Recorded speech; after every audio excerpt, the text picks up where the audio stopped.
শীতের সবজি মটরশুঁটি সারা বছর খাবো, সেই জন্য একটু সঞ্চয় করে রাখছি। কিভাবে রাখছি আপনারা শুধু দেখুন বসে বসে। আর ঠান্ডা লেগে গেছে সবাই, তো সেই জন্য কথাটা একটু অন্যরকম হয়ে যাচ্ছে। যাই হোক, এই মটরশুঁটিগুলো ছাড়াতে বসেছি সবাই মিলে। এইগুলো আমরা কিভাবে রাখবো আপনারা শুধু দেখুন। ছাড়ানো হয়ে গেছে, দেখো কতগুলো মটরশুঁটি ছাড়িয়ে রেখেছি।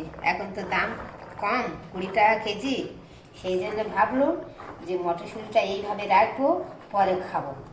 দেখা যাক কীরকম থাকে।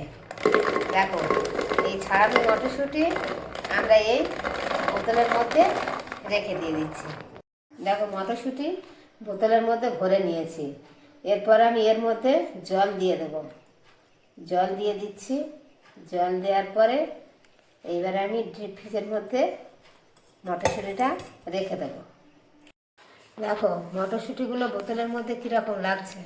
এই জল দিয়ে দিয়েছি।